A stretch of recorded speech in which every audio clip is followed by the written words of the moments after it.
Hola y bienvenidos a El científico soñoliento, donde la curiosidad cae tan suave como la nieve y la ciencia se sirve calentita, perfecta para arroparte antes de dormir.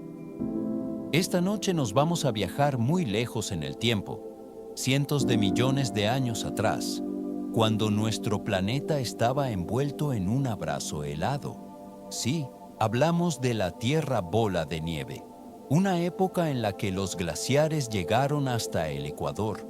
La vida se aferró bajo océanos congelados y la Tierra parecía una bola gigante de helado de vainilla flotando en el cosmos. Espero que este vídeo no te mantenga despierto con datos demasiado emocionantes, pero si te cuesta cerrar los ojos, bueno, al menos estarás dando vueltas en la cama con la cabeza llena de geología antigua y ciclos climáticos, que no es mal plan si me lo preguntas. Antes de empezar, me encantaría que le dieras un me gusta suave a este video y te suscribieras con cariño. Eso ayuda un montón a que este canal siga flotando como un copo de nieve. Y por curiosidad, déjame en los comentarios desde dónde nos ves y qué hora es ahí. ¿Estás relajándote a las 10 de la noche en Madrid o luchando contra el sueño a las 2 de la madrugada en Buenos Aires? Numowar. Capítulo 1. Un mundo silencioso y solitario. Prepárate, ponte cómodo, respira hondo y empecemos esta historia, que no comienza con fuego ni estruendo, sino con hielo. Cierra los ojos, si no lo has hecho ya, e imagina la Tierra, pero no ese planeta azul lleno de vida y nubes que conocemos hoy. Imagina un mundo más callado, más solitario. Los continentes tienen formas extrañas, amontonados de manera irreconocible. El cielo está cubierto de una bruma difusa. El sol brilla con menos fuerza y el aire, digamos que no sería muy amable con tus pulmones. Así era la Tierra hace más de 700 millones de años, en un capítulo del tiempo profundo llamado el Eón Proterozoico. Es una época tan lejana que los dinosaurios eran solo un sueño cósmico y los mamíferos ni siquiera un destello en la sopa genética. A primera vista, esta Tierra antigua podría parecer aburrida, sin bosques, sin flores, sin abejas zumbando ni rugidos de depredadores, solo rocas, agua y microbios. Pero bajo la superficie, el planeta estaba tramando en silencio uno de los eventos más extremos de su larga y dramática existencia. Y aquí viene algo curioso. Aunque estaban cerca del Ecuador, algunas partes de la Tierra estaban cubiertas de hielo, y no un hielo cualquiera, como el que cubre tu jardín en invierno, sino inmensas capas de glaciares que avanzaban lentamente hacia los trópicos. Es como si encontraras pingüinos tomando agua de coco en una playa de Canarias. Algo, claramente, no cuadraba. Naaneroa. Capítulo 2. El calor antes del frío. Pero antes del hielo hubo calor. El Proterozoico tenía sus buenos momentos de calor, con volcanes en erupción y supercontinentes moviéndose. En aquella época, gran parte de la masa terrestre de la Tierra estaba unida en un supercontinente enorme llamado Rodinia, no tan famoso como Pangea, pero igual de impresionante a su manera. Rodinia se estiraba y resquebrajaba por todo el globo, cambiando las corrientes oceánicas, alterando el clima y poniendo en marcha las placas tectónicas como piezas de un puzzle que se mueven a cámara lenta.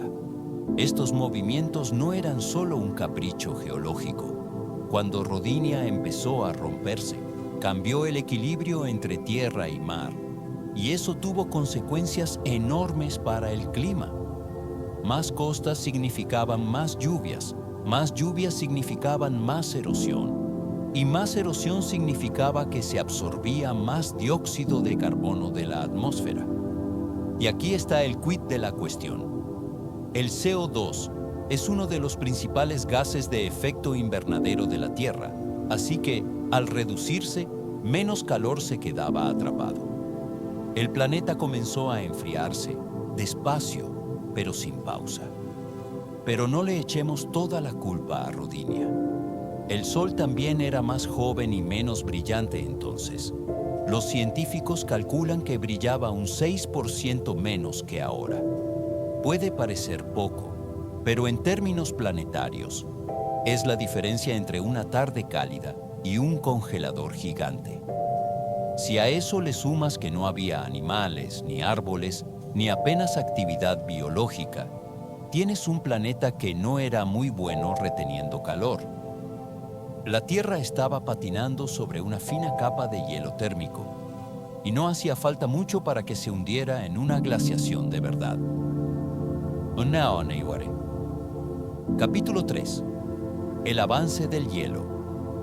El clima de la Tierra no se limita a pasar un invierno suave y volver a la normalidad. Puede caer en lo que los científicos llaman bucles de retroalimentación positiva, donde un efecto desencadena otro, y ese segundo efecto refuerza al primero como una cámara de eco climática. Por ejemplo, la nieve y el hielo reflejan mucho la luz solar. Al reflejarla, enfrían más el planeta, lo que crea más hielo, que refleja aún más luz, y así sucesivamente. Es como si la Tierra pillara un resfriado y no parara de estornudar hasta meterse en un congelador. A medida que el hielo se extendía desde los polos hacia el ecuador, las temperaturas globales se desplomaban. Y aquí es donde la cosa se pone realmente extraña. La idea de que esta glaciación no fue solo una edad de hielo cualquiera, sino que cubrió todo el planeta. Océanos, continentes, todo. Esa es la esencia de la hipótesis de la Tierra bola de nieve. Una imagen de nuestro mundo congelado de polo a polo, sumido en un letargo planetario que duró millones de años. Pero espera, ¿cómo sabemos que esto pasó? No es que tuviéramos diarios del tiempo en aquella época. Aquí entra la geología, como el héroe de una novela de misterio a fuego lento. En rocas antiguas de todo el mundo, desde Australia hasta Namibia o Canadá, los científicos han encontrado algo raro: depósitos glaciares cerca del Ecuador. Son rocas llamadas dropstones, que los glaciares antiguos transportaron y dejaron caer en sedimentos de océanos cálidos y poco profundos. Es como encontrar una quemadura de frío en medio de un bronceado tropical. A eso súmale el descubrimiento de estrías glaciares, arañazos en la roca madre hechos por el hielo en movimiento y señales químicas extrañas en los sedimentos marinos, y el caso se hace más sólido. La Tierra estaba fría, muy fría, y no solo en algunos sitios, sino en todo el planeta. Claro que no todos están de acuerdo en hasta dónde llegó el hielo. Algunos científicos proponen un escenario de tierra granizada, donde el Ecuador seguía teniendo algo de agua libre, rodeada de hielo. Frío, duro, pero no un congelamiento total. Piénsalo como la diferencia entre un batido helado y un cubito de hielo. Aún así, aunque no fuera una bola de nieve perfecta, las pruebas apuntan a una época en que el hielo se extendió más y duró más que en cualquier otro período conocido de la historia de la Tierra. Una época en que la vida tuvo que adaptarse o desaparecer. Una época en que la Tierra, literalmente, pulsó el botón de pausa. Errore. Capítulo 4. La vida en el congelador. Y aquí lo dejamos por esta noche, en la calma antes del hielo. Un mundo callado, antiguo y extraño, justo empezando a deslizarse hacia el capítulo más frío que ha conocido. Así que, acurrúcate y prepárate para el capítulo 2, donde el hielo aprieta su abrazo y el mundo se congela de afuera hacia adentro. Imagina que estás en una costa rocosa. Las olas están quietas, el viento es gélido y el horizonte es inquietantemente blanco. El frío te muerde la piel, incluso en lo que debería ser el trópico. Un glaciar, enorme, lento y brillante, avanza implacable hacia el ecuador. Es una escena que haría que hasta un pingüino pensara, ¿no es esto un poco exagerado?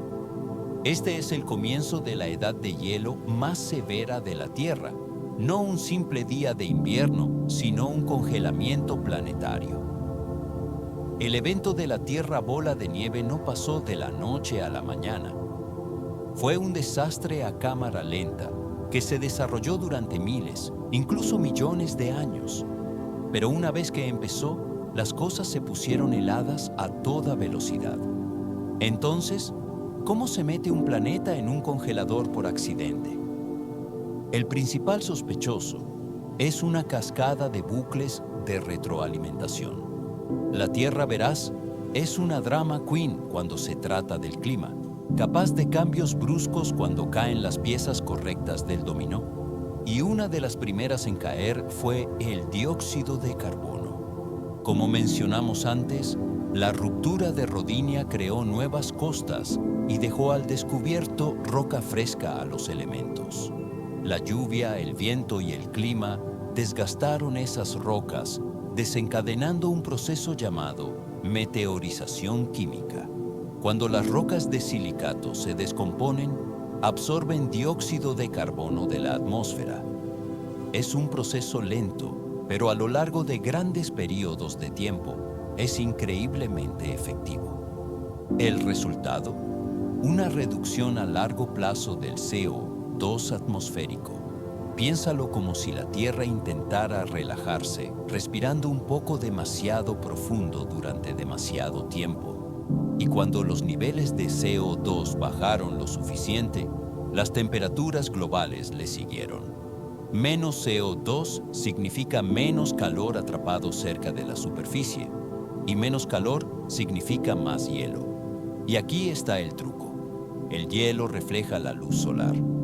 A diferencia de superficies oscuras como los bosques o los océanos, la nieve y el hielo devuelven la energía solar al espacio. Esto se llama albedo y es un factor clave en el termostato de la Tierra. Así que ahora tienes un planeta con menos CO2, enfriándose, formando hielo, y ese hielo refleja más luz solar, lo que enfría aún más el planeta, formando más hielo, reflejando aún más luz solar. Es la versión climática de alguien que te quita la manta en invierno y luego abre todas las ventanas para rematar. Esto es lo que los científicos llaman un bucle de retroalimentación de albedo de hielo descontrolado. Una vez que el hielo empezó a extenderse, fomentó la formación de más hielo y la Tierra no pudo detenerse. El proceso se aceleró. El hielo avanzó desde los polos, luego desde las latitudes medias y eventualmente, tal vez, hasta el Ecuador. Si ahora mismo estás imaginando la Tierra como un globo de nieve girando lentamente, no vas desencaminado. Pero el enfriamiento no fue solo una cuestión de temperatura. Los océanos también cambiaron. El hielo marino se engrosó, la salinidad cambió, las corrientes se ralentizaron o se alteraron y bajo la superficie, la vida marina, lo poco que existía, enfrentó una crisis. Muchos microbios fotosintéticos dependían de la luz solar y con capas gruesas de hielo encima, la penetración de la luz cayó en picado. Si no hubiera refugios, la vida podría haberse extinguido por completo. Por suerte, la naturaleza está llena de pequeños trucos. Algo de luz solar pudo filtrarse por grietas y zonas más finas del hielo ecuatorial. Y en las profundidades del océano, cerca de respiraderos hidrotermales, la vida quimiosintética prosperó, usando calor y minerales en lugar de luz solar. Estos oasis microbianos se convirtieron en botes salvavidas en un mundo sumido en quietud y frío. Námar 0, capítulo 5, pistas en las rocas. Y si te preguntas cómo sabemos todo esto, bueno, la Tierra es sorprendentemente buena dejando pistas, como un detective en la escena de un crimen muy antiguo. Los geólogos han encontrado pruebas contundentes del gran frío. Por ejemplo, los dropstones, Son rocas que los glaciares transportaron y dejaron caer en sedimentos oceánicos finos cuando los icebergs se derritieron. Son como confeti geológico, esparcido por lechos marinos antiguos en lugares donde no deberían estar, como cerca del Ecuador. Luego están las estrías glaciares, arañazos en la roca madre tallados por el lento arrastre de los glaciares antiguos. Estos aparecen en rocas que ahora están en latitudes tropicales. Es como encontrar marcas de trineo en el Sáhara. Y aún más revelador es la sincronía global. En capas de roca de todo el mundo se ve el mismo patrón. Signos de glaciación seguidos abruptamente por carbonatos de tapa, capas especiales de caliza que indican un calentamiento extremo y repentino. Pero de eso hablaremos en un capítulo futuro. Por ahora, nos centramos en el hielo.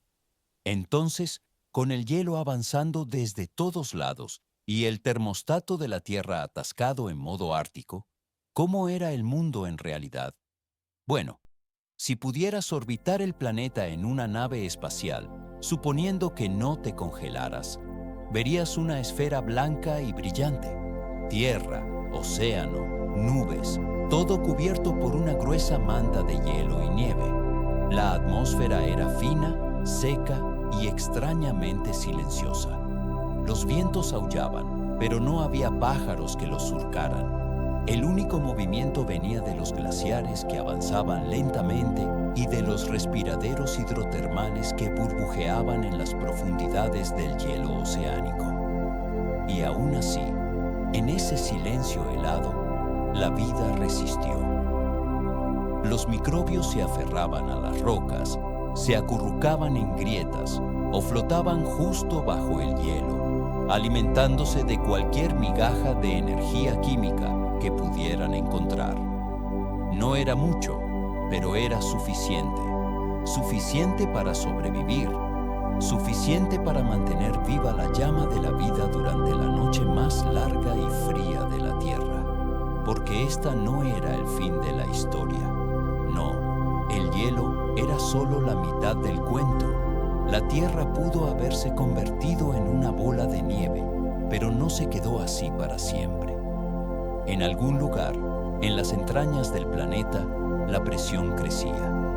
Los volcanes seguían entrando en erupción, bombeando lentamente dióxido de carbono a la atmósfera, incluso mientras la superficie se congelaba. Y durante millones de años, ese SO2 comenzó a acumularse, hasta que un día, en términos geológicos, fue demasiado. Pero guardaremos esa cálida revelación para el capítulo 3. Nare. Capítulo 6. La resistencia de la vida. Por ahora, arrópate un poco más e imagina un mundo convertido en hielo, inmóvil, silencioso, esperando el regreso del sol. Aquí estamos. La Tierra está congelada. Un mundo de glaciares que se extienden por continentes, océanos sellados bajo kilómetros de hielo, y temperaturas que harían que un invierno antártico pareciera una brisa primaveral. Sin árboles, sin peces, sin helechos, solo silencio. Pero aquí está el milagro. Incluso en un mundo convertido en cristal, la vida se negó a rendirse. Pongamos el escenario.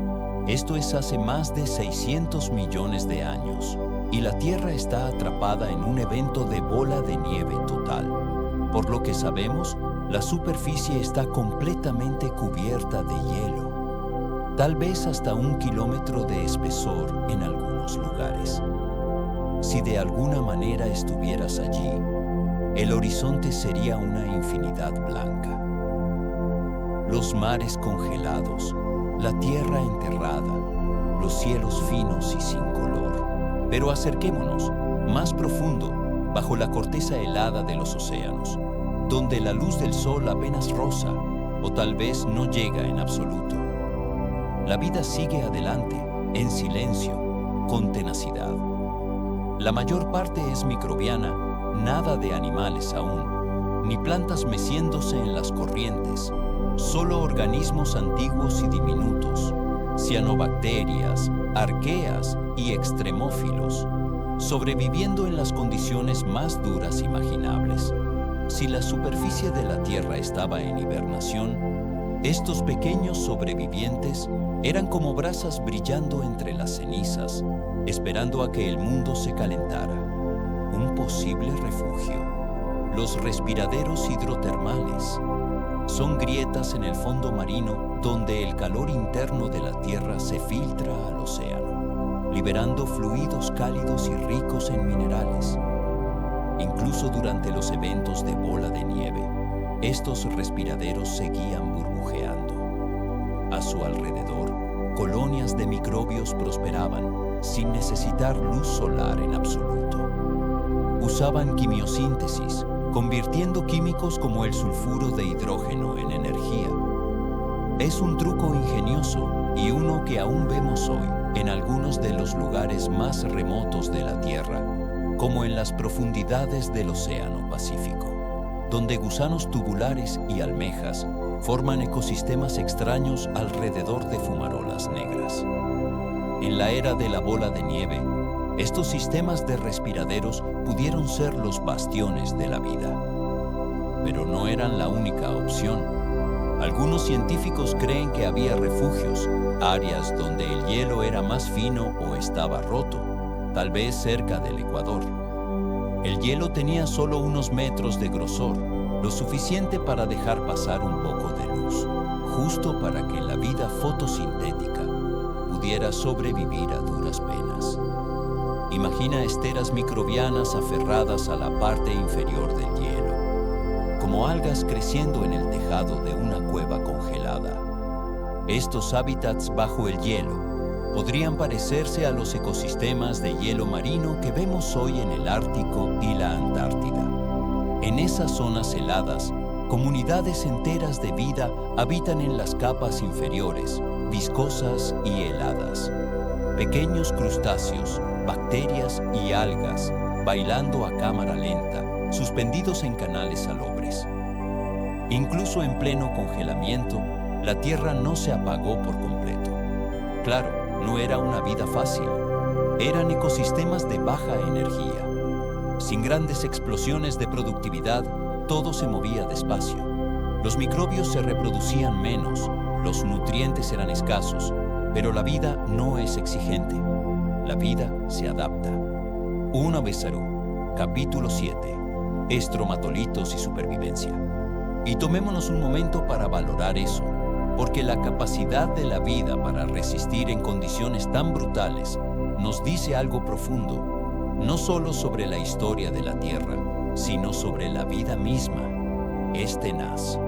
No necesita comodidades, solo necesita un nicho, una grieta, un respiradero, un rayo de luz tenue o un químico para alimentarse. Y eso nos lleva a los verdaderos héroes de esta era, los estromatolitos.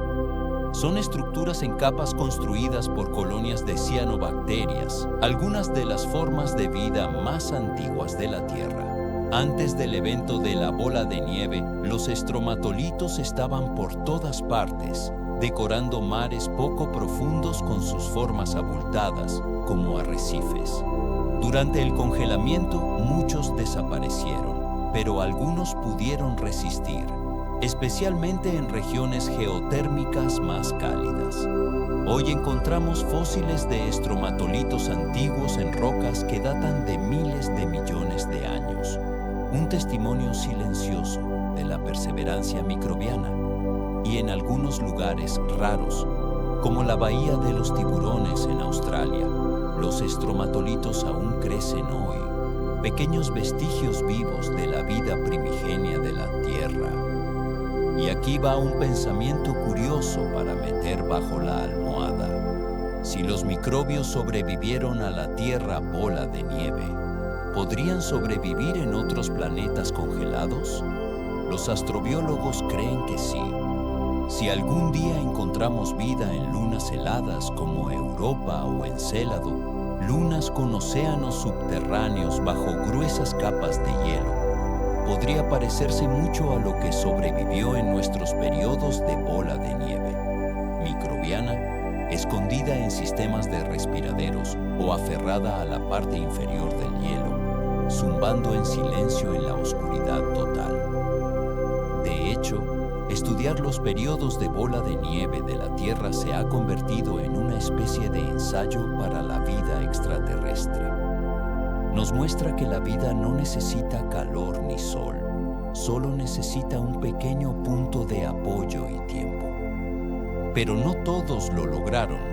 El evento de la bola de nieve fue probablemente un cuello de botella masivo para la biodiversidad. Muchas líneas microbianas se extinguieron y las que sobrevivieron tuvieron que desarrollar nuevos trucos, membranas más resistentes, mejores enzimas, tolerancia al frío, la sal y la presión. De una manera extraña, la dificultad pudo haber ayudado a preparar el escenario para lo que vino después: vida multicelular más compleja. Algunas teorías incluso sugieren que el estrés de la bola de nieve pudo haber dado un empujón a la evolución. Cuando el mundo se descongeló, de repente, de forma dramática, los nutrientes volvieron a los océanos, los niveles de CO2 se dispararon y los ecosistemas se reiniciaron. Y en esa explosión de oportunidades, la vida comenzó a diversificarse como nunca antes. No Maso, capítulo 8, el gran deshielo.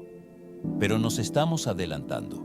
Por ahora, imagina esto: un mundo atrapado en la quietud, la superficie congelada, los cielos pálidos y vacíos, y en las profundidades, en la oscuridad, la vida avanzando en silencio.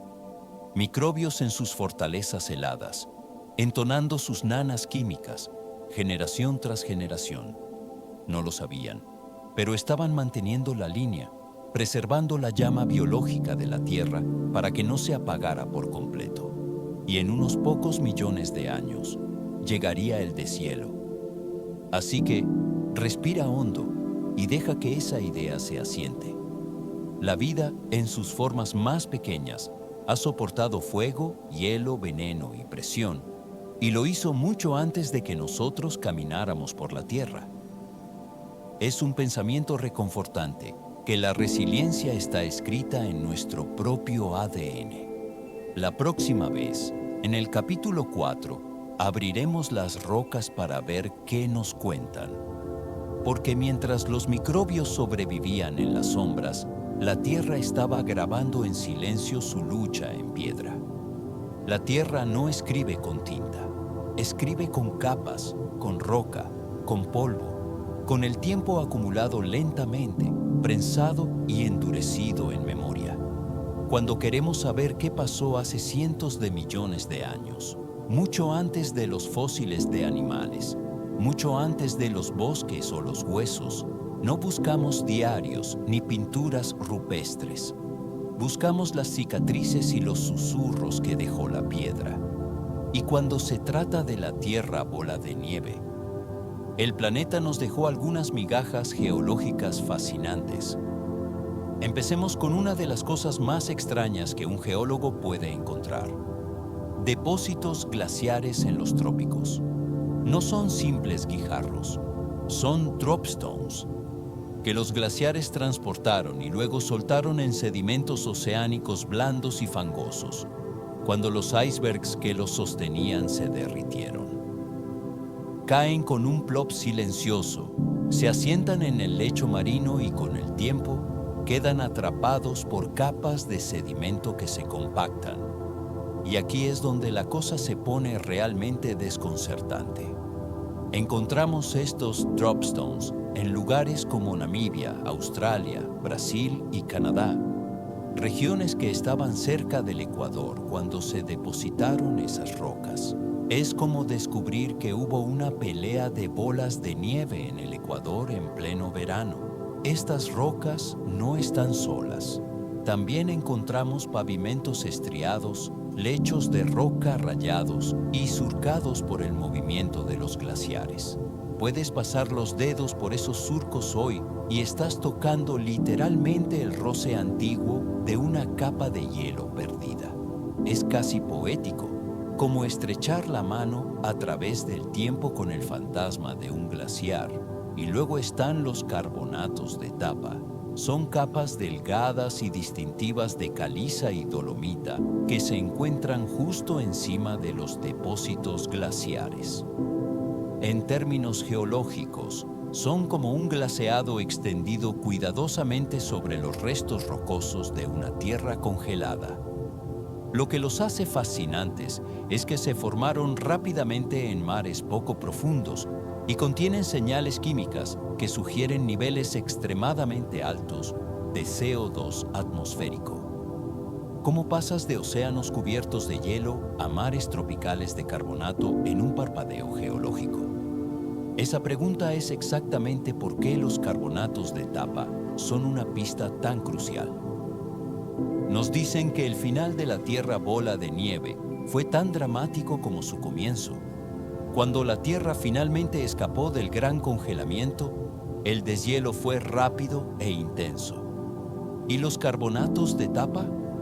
Son la evidencia, mostrando que mares cálidos y ricos en carbonatos inundaron las masas de tierra recién expuestas, depositando esos minerales característicos en una fiebre de vida y química recuperadas.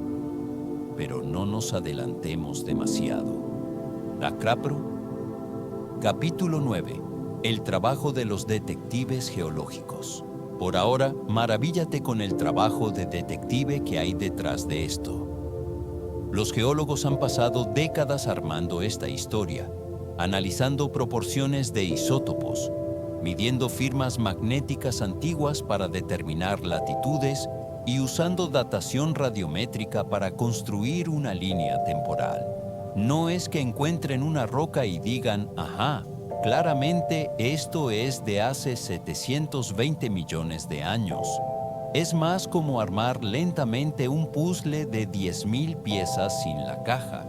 Algunas de las pruebas más convincentes de la Tierra bola de nieve vienen de lugares como Namibia, donde carbonatos de Tapa bellamente preservados descansan sobre tillitas glaciares, escombros glaciares cementados en piedra. Las montañas Mackenzie de Canadá, donde las capas muestran la progresión de depósitos glaciares a mares tropicales repentinos. El sur de Australia, donde formaciones de hierro bandeado y capas de carbonato ofrecen una ventana a la química oceánica antigua. Juntas, estas pistas globales sugieren una glaciación sincrónica, un congelamiento a escala planetaria que afectó a todos los continentes casi al mismo tiempo. Pero las rocas no solo registran qué pasó, también insinúan cómo. Y ahí es donde la historia se pone aún más interesante, literalmente más fría.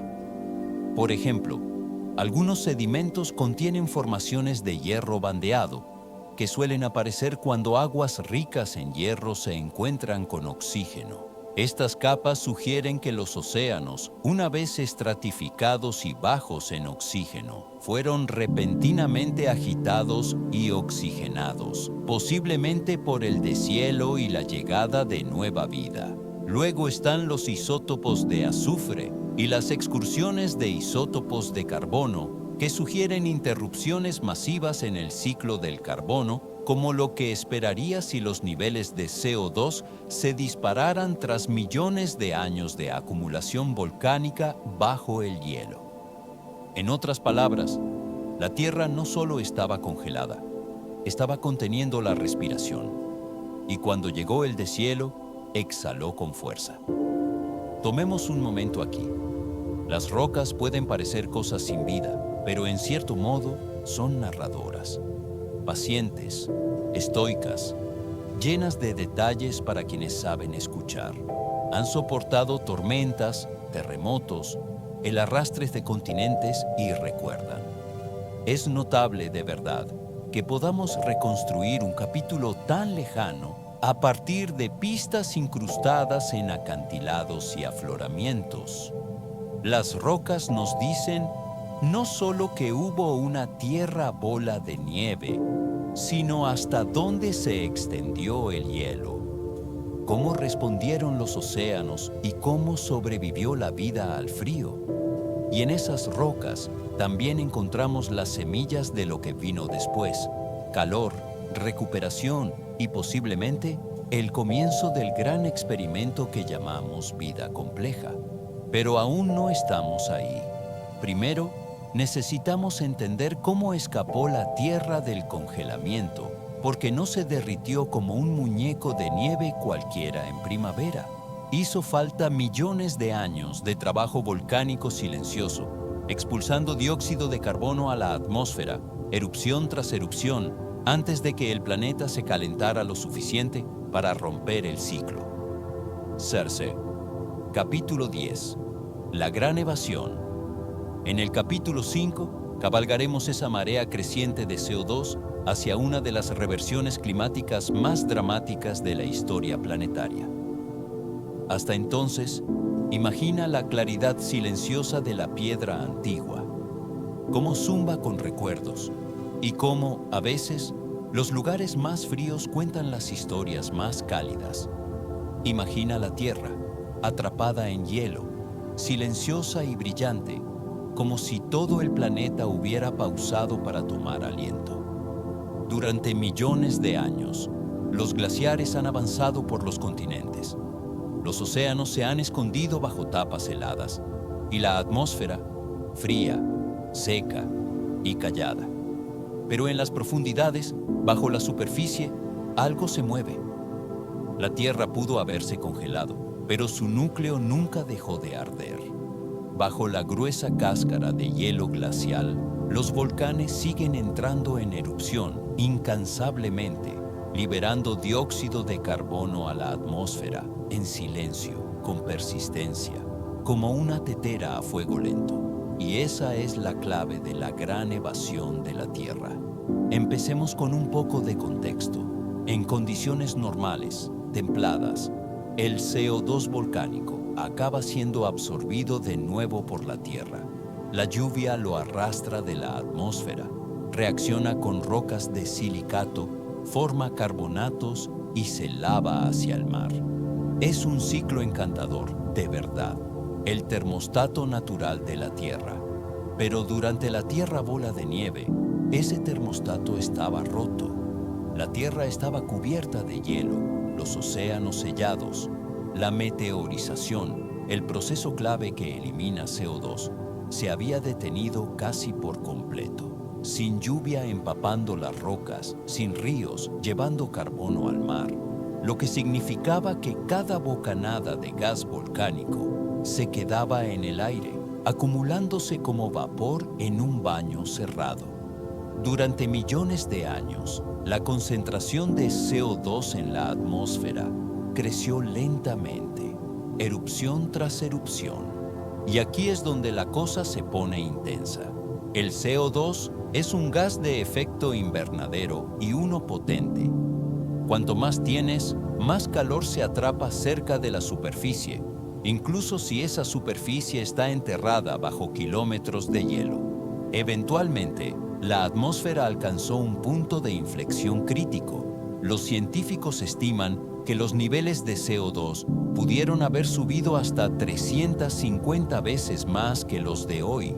Eso no es solo subir el termostato, es lanzarlo entero al sol. Y entonces comenzó el deshielo. No habría sido inmediato, no como pulsar un interruptor, pero en algún momento, el calentamiento de todo ese calor atrapado empezó a superar el bucle de retroalimentación helado. Los glaciares que una vez marcharon hacia el Ecuador comenzaron a retroceder.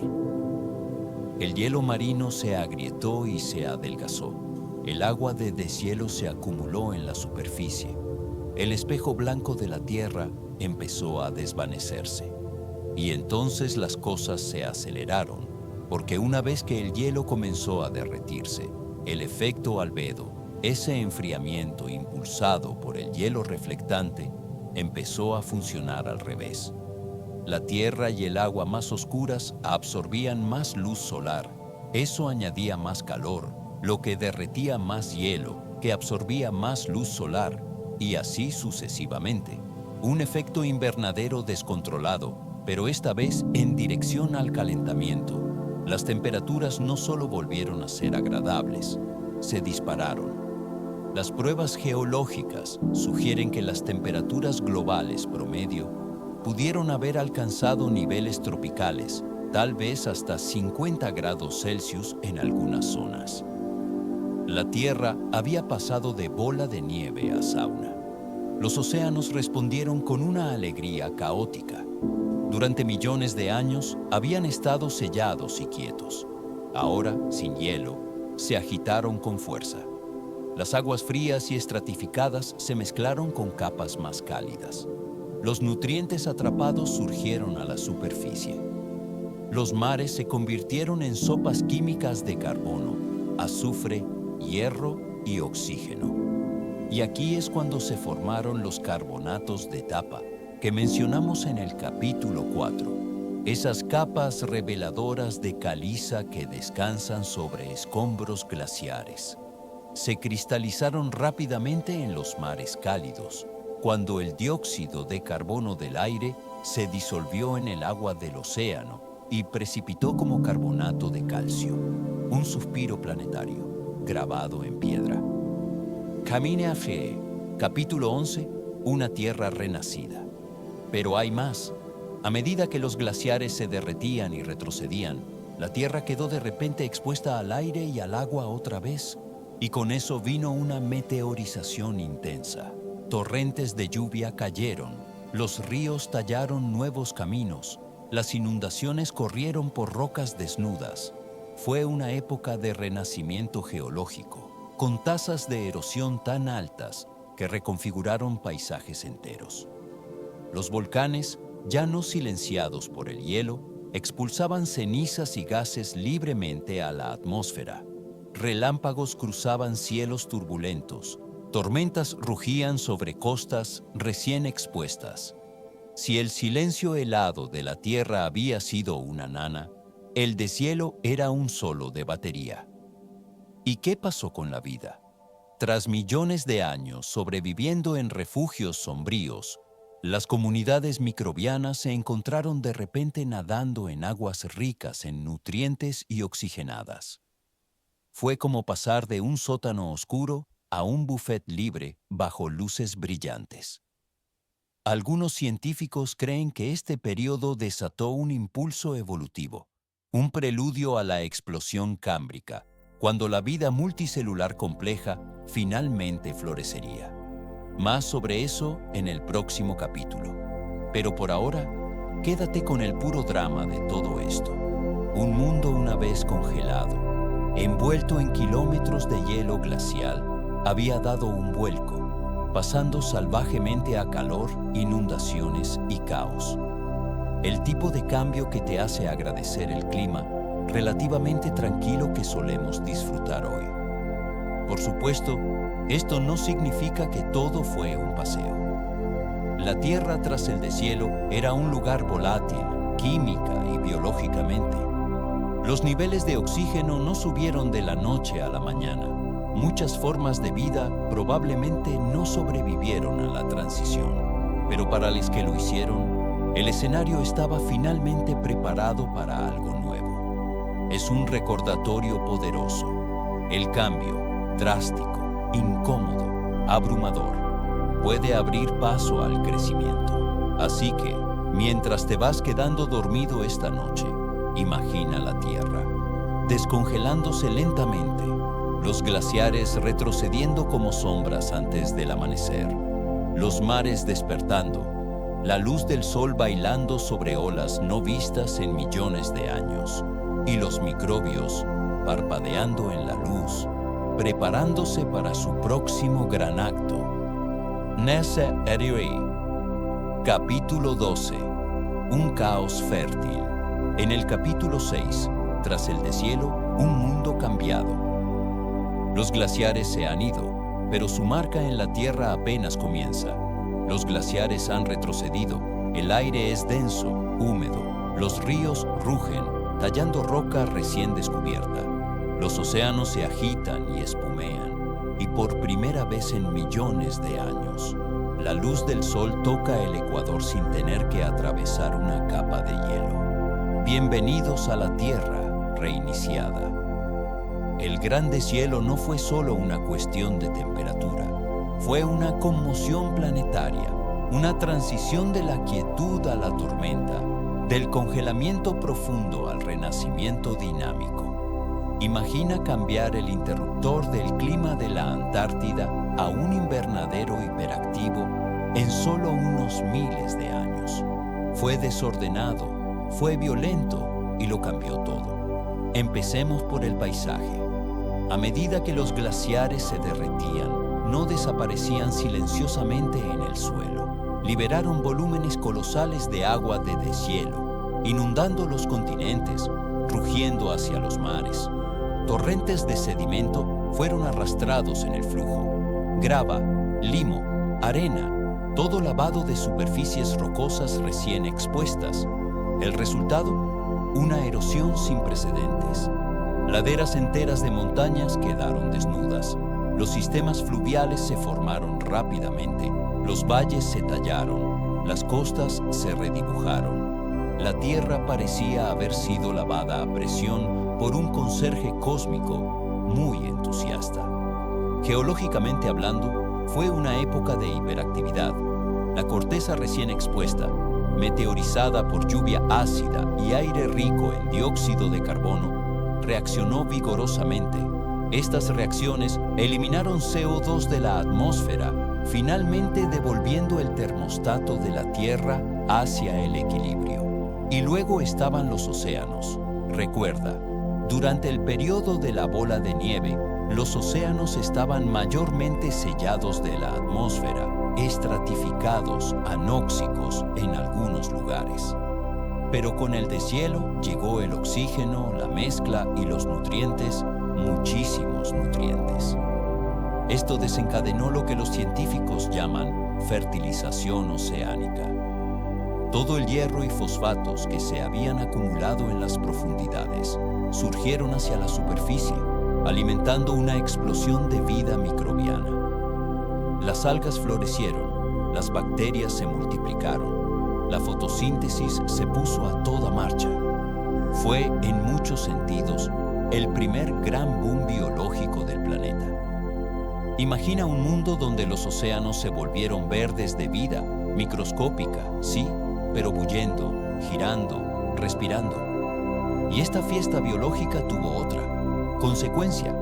Los niveles de oxígeno en la atmósfera comenzaron a subir, lentamente pero con seguridad. Durante miles de millones de años, el oxígeno había sido producido, principalmente por cianobacterias, y atrapado en rocas, en el océano profundo. Ahora, ese oxígeno tenía un lugar a donde ir, una razón para quedarse.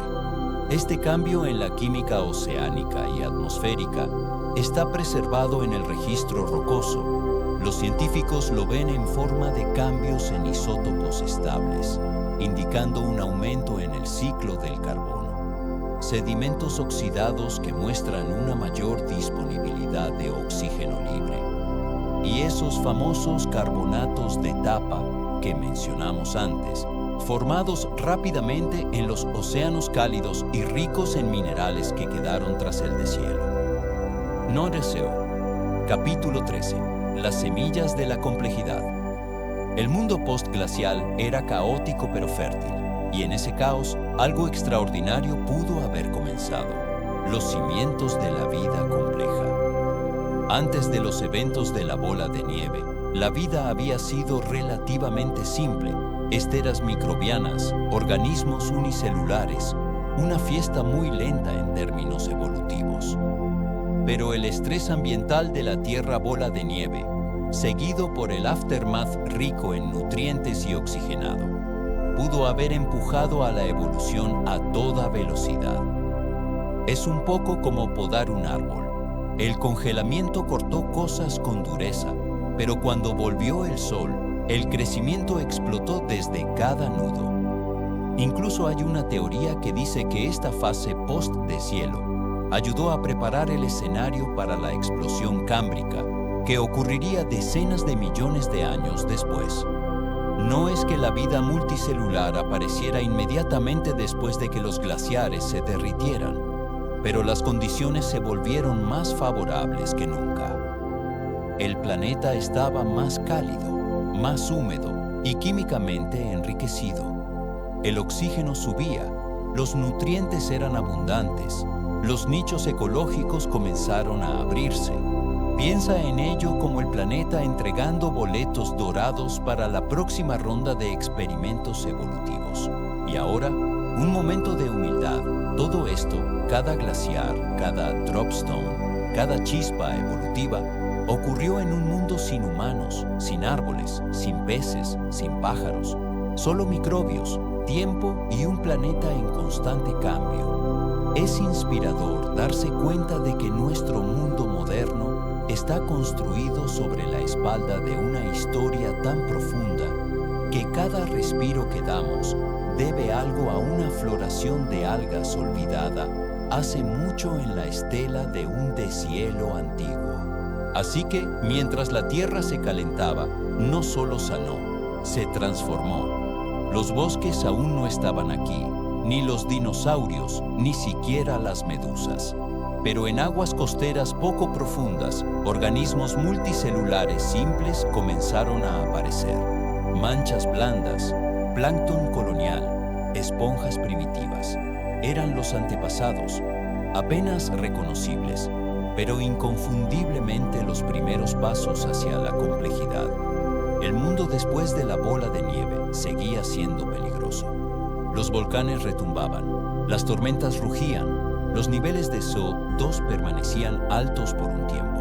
Pero el congelamiento había terminado y con él llegó el movimiento, el color y el comienzo de la Tierra moderna que conocemos. Nominan eso. Capítulo 14.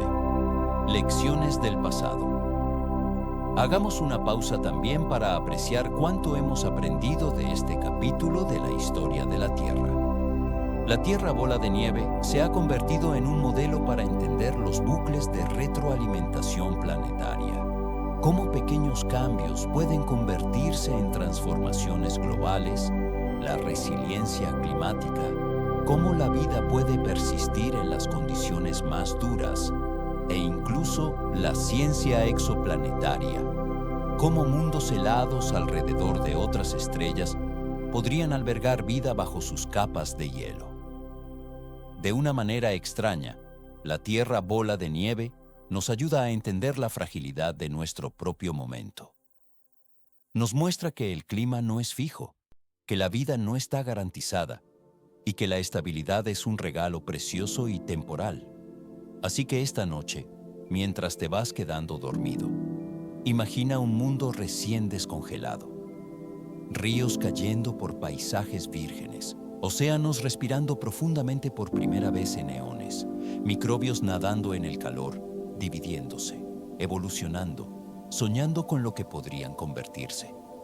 Y en nuestro próximo capítulo, capítulo 7, exploraremos justo eso. El telón cámbrico se levanta y las luces comienzan a encenderse para la vida compleja.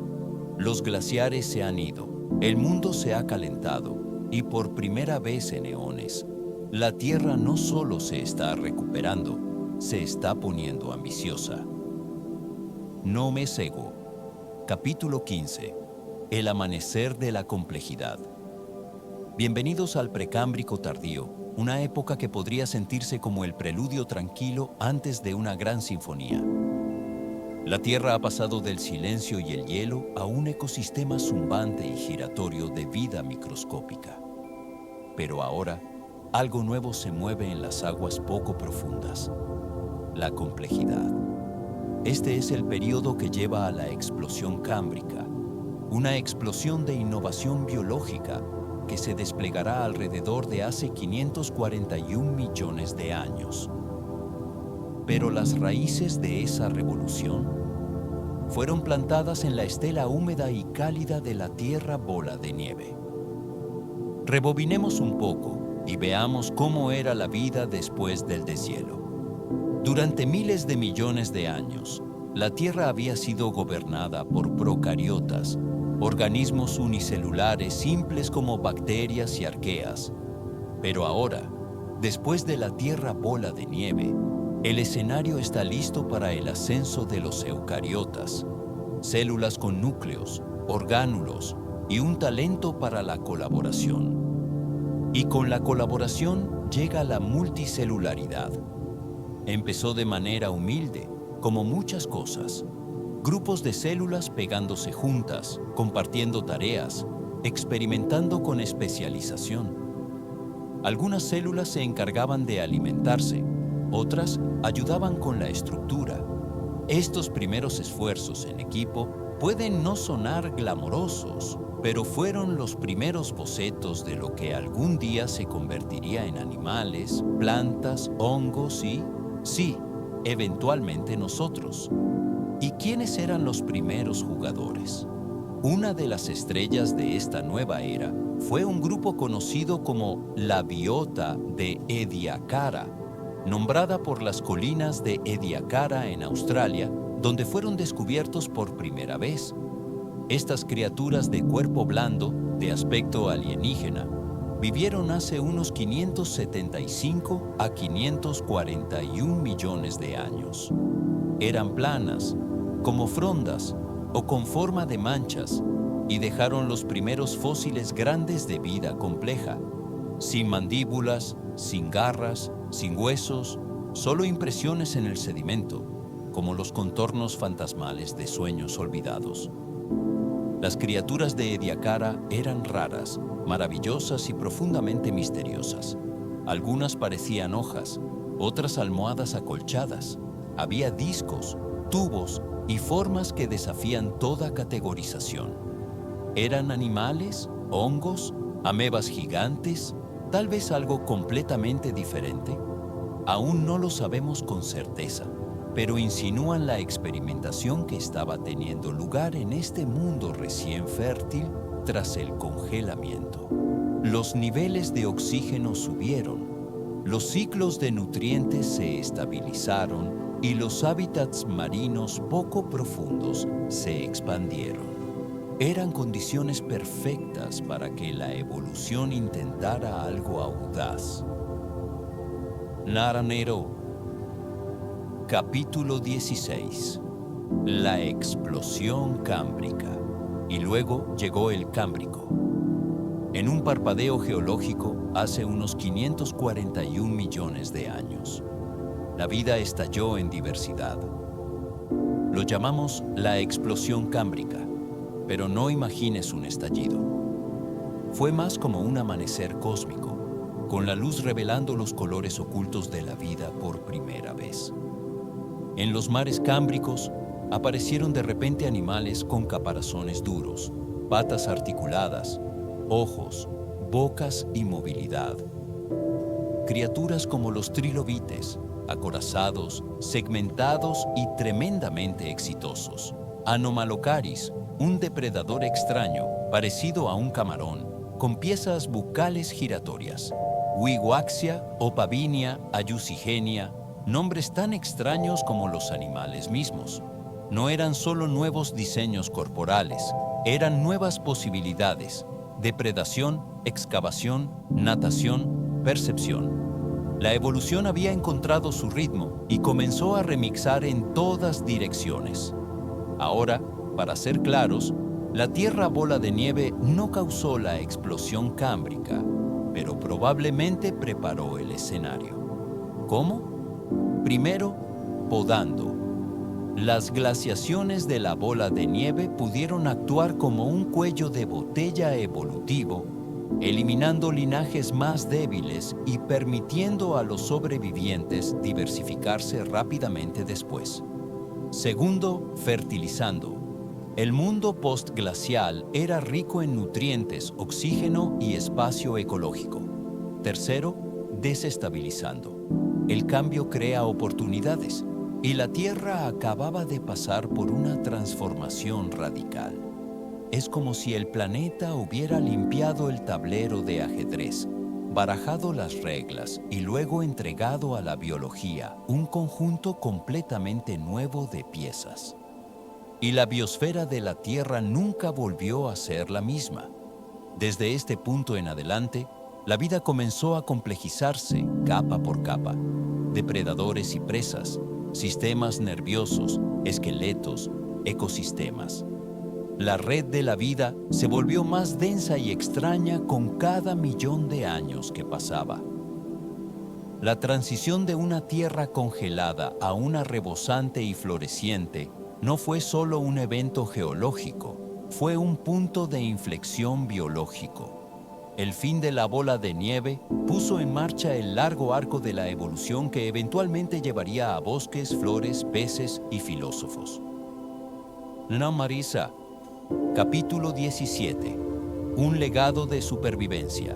Y aquí va un pensamiento acogedor para la hora de dormir. Cada parte de ti, cada célula, cada gen, cada aliento, traza su linaje hasta algo que sobrevivió a ese congelamiento. No solo estás hecho de polvo de estrellas, estás hecho de sobrevivientes, de resiliencia, de moléculas que una vez flotaron en mares helados y resistieron. Así que, mientras descansas esta noche, imagina esos primeros organismos complejos, flotando suavemente en aguas cámbricas cálidas, sin prisa, solo existiendo, aprendiendo a moverse, a sentir, a evolucionar. Las luces se estaban encendiendo, el telón se había levantado y la vida estaba lista para su próximo gran acto. Eso, en el próximo capítulo 8, el debate se derrite, controversia científica, donde entraremos suavemente en el mundo de los desacuerdos académicos, teorías de granizada y por qué a los científicos les encanta discutir sobre rocas. Nani Firu.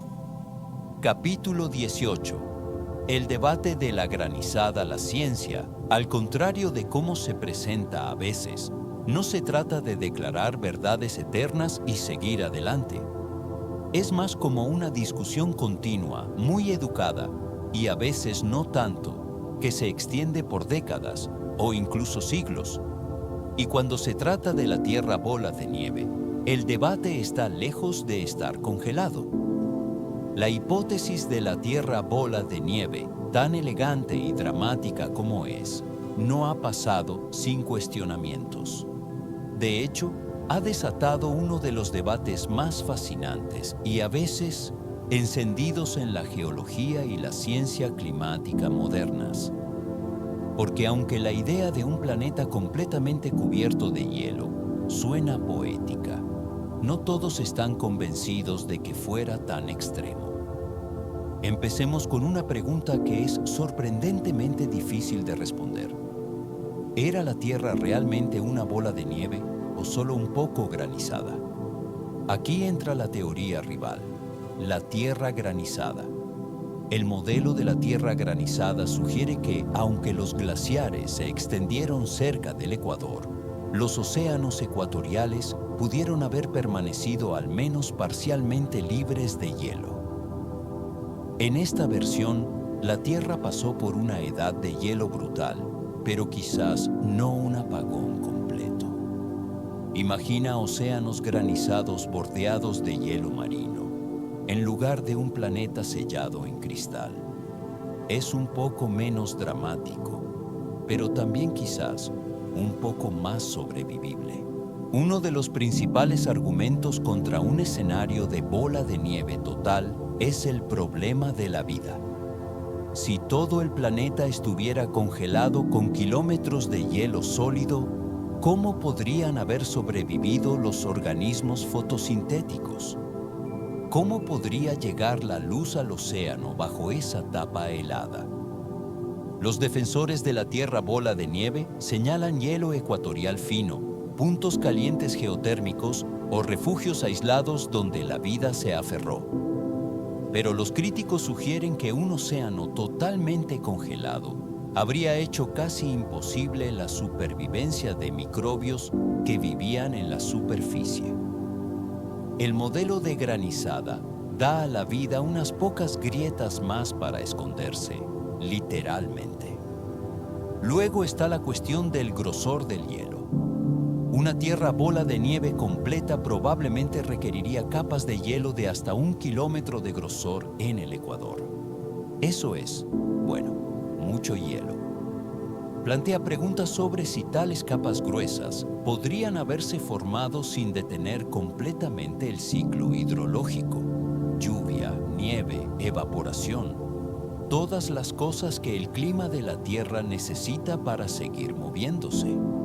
Y si los océanos estaban sellados, ¿cómo se acumuló suficiente CO2 para escapar del congelamiento? ¿No habría el hielo mismo ralentizado la emisión volcánica o reducido el efecto del calentamiento por efecto invernadero? Son preguntas justas, buenas, de hecho, y mantienen a los científicos despiertos por la noche, aunque esperamos que no a nuestros espectadores soñolientos.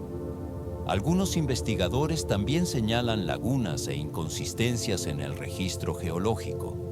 Por ejemplo, en ciertas regiones, las rocas sedimentarias formadas durante el periodo de la bola de nieve muestran signos de meteorización normal, lo que implica la presencia de agua corriente. Otros depósitos parecen sugerir ciclos glaciares, en lugar de un congelamiento continuo. Estas pistas podrían apuntar a un clima más dinámico, de lo que permitiría un congelamiento total y estático. Pero los defensores del modelo de bola de nieve también tienen respuestas. Argumentan que los refugios cerca de respiraderos hidrotermales o bajo hielo fino podrían haber sustentado vida, incluso durante un congelamiento global. El CO2 volcánico, acumulándose durante millones de años sin ser eliminado por meteorización, podría haber disparado el efecto invernadero lo suficiente como para desencadenar un deshielo catastrófico. Y muchas de las supuestas inconsistencias en el registro rocoso pueden explicarse por variaciones regionales, peculiaridades tectónicas o incluso reelaboraciones postglaciares. También está el argumento de la simplicidad y la coherencia. El modelo de bola de nieve hace un trabajo ordenado explicando la distribución global de depósitos glaciares, el regreso repentino de los carbonatos de tapa y los cambios químicos sorprendentes encontrados en rocas de todo el mundo. Pero al final, esta no es realmente una historia de un lado que tiene razón y el otro que está equivocado. Se trata de la naturaleza de la ciencia misma, porque la ciencia prospera en la incertidumbre, en el escrutinio, en pinchar y hurgar y decir, sí, pero ¿y sí? Y la Tierra bola de nieve es un patio de juegos perfecto para esa curiosidad. Está en la intersección de la geología, la climatología, la biología e incluso la ciencia planetaria. Es un acertijo con pistas de 1.000 millones de años y sin respuestas fáciles. El tipo de misterio que hace que los investigadores empaquen sus maletas para afloramientos remotos en Namibia o caminen por las colinas heladas de Canadá, solo para picar unas pocas piedras antiguas.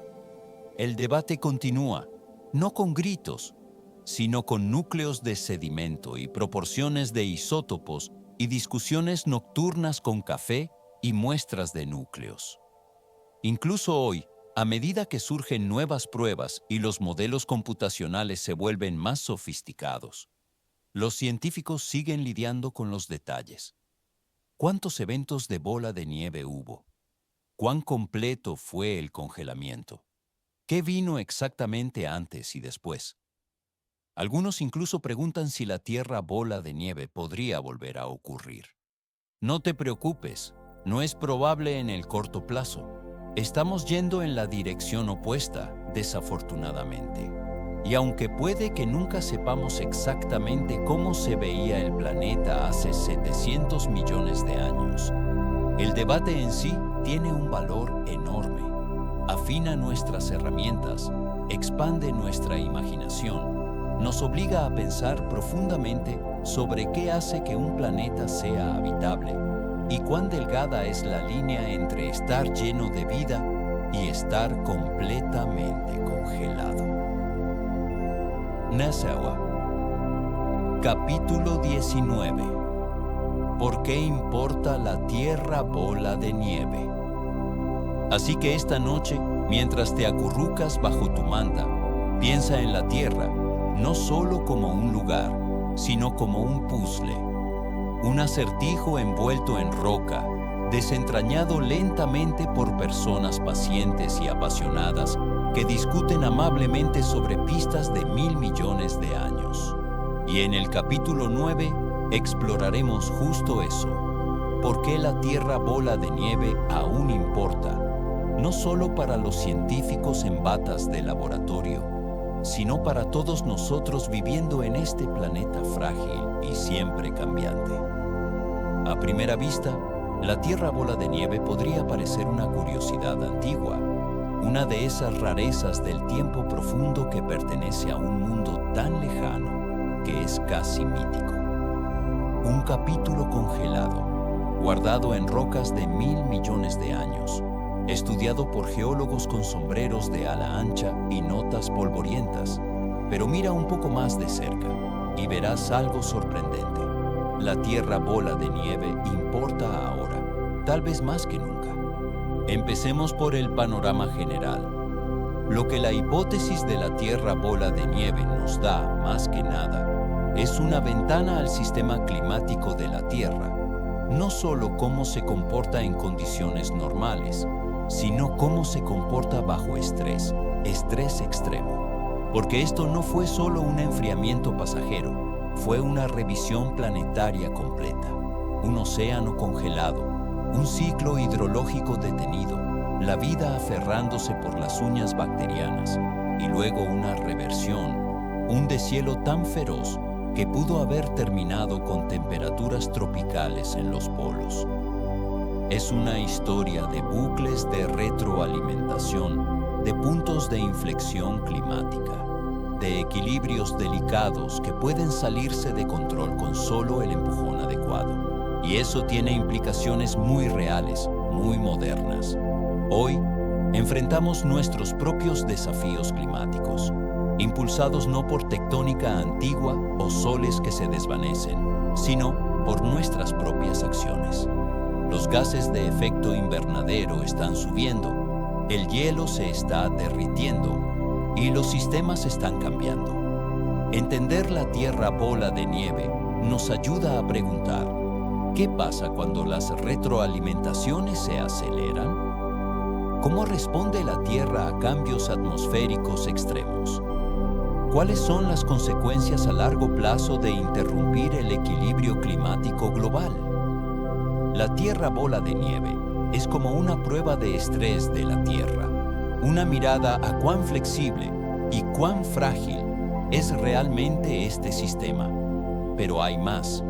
La Tierra bola de nieve no solo es relevante para los científicos del clima, también se ha convertido en una idea fundacional en la búsqueda de vida en otros planetas.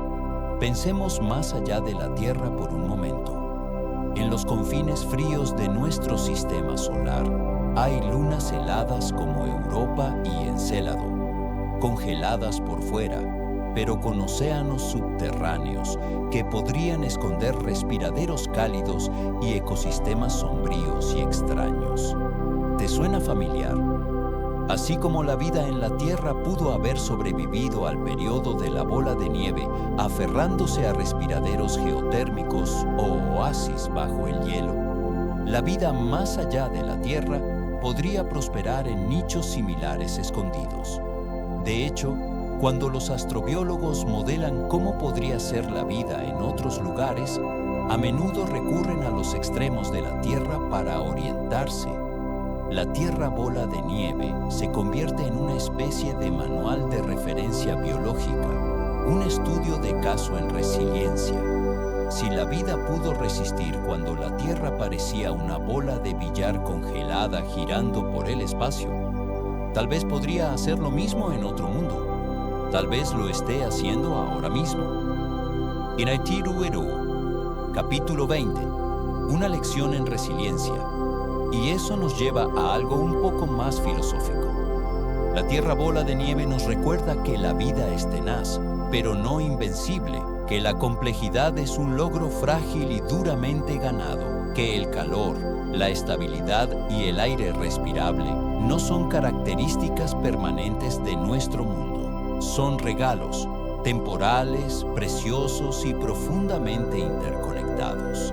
Es fácil olvidar que nuestro planeta ha cambiado tanto con el tiempo, que ha tambaleado al borde del fuego y el hielo, que su pasado está lleno de extinciones masivas, cambios radicales y recuperaciones improbables.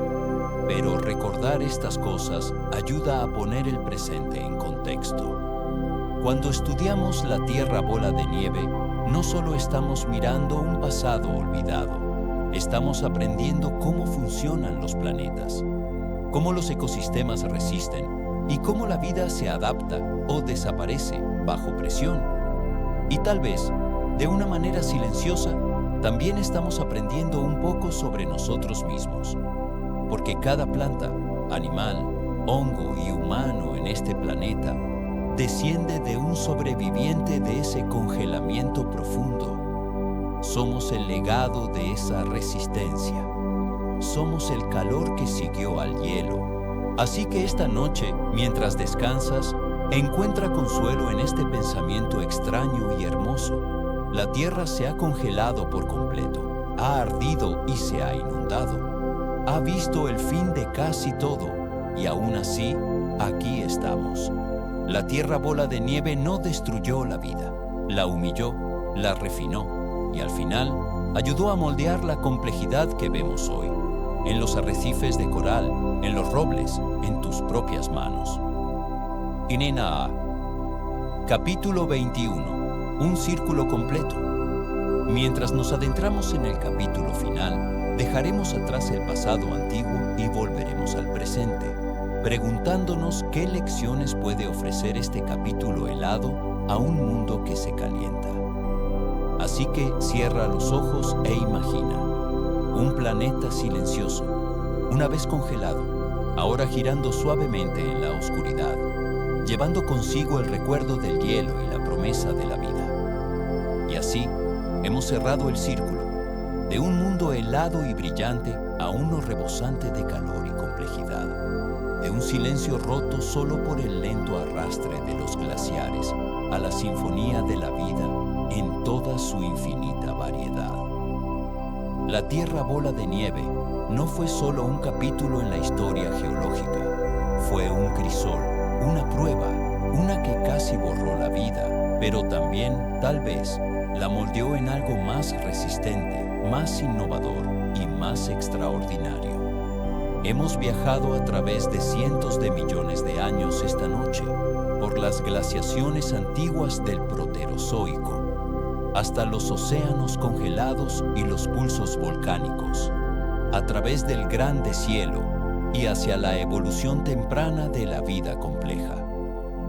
Hemos echado un vistazo a los debates entre geólogos, seguido rastros de evidencia enterrados en piedra, e incluso imaginado mundos helados lejanos que podrían reflejar nuestro propio pasado profundo. Pero al final, tal vez la lección más poderosa que nos da la Tierra bola de nieve es una de perspectiva.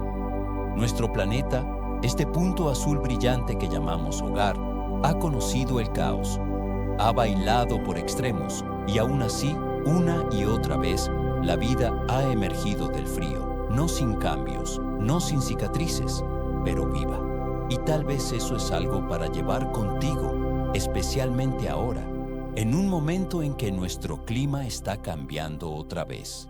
La Tierra bola de nieve nos muestra tanto la fragilidad de los sistemas de los que dependemos como la resiliencia que puede surgir cuando las condiciones cambian. Somos, en cada célula, descendientes de la supervivencia. Shiafis, pensamientos finales. Así que, mientras te acomodas para dormir o dejas que tus pensamientos se desvíen a otro lugar, te dejo con las mismas preguntas tranquilas que hice al principio. ¿Desde qué parte del mundo estás escuchando esta noche? ¿Qué hora es donde estás? ¿Y ha sido esta historia relajante o tal vez un poco demasiado interesante? Si aún estás despierto, Espero que el viaje haya valido la pena y tal vez hayas aprendido algo nuevo en el camino. Y si ya estás dormido, bueno, espero que tus sueños estén llenos de continentes a la deriva, respiraderos submarinos burbujeando y copos de nieve cayendo sobre océanos antiguos. Antes de que te vayas o te quedes dormido por completo, si disfrutaste este vídeo, estaría muy agradecido si le das un me gusta suave y te suscribes para más ciencia soñolienta. Ayuda a El Científico Soñoliento a seguir creciendo y compartir las maravillas de nuestro universo. Una historia para dormir a la vez. Gracias por pasar este tiempo conmigo, a través del hielo y el fuego, el silencio y el deshielo. Buenas noches y que tu mundo se mantenga cálido y maravillosamente curioso.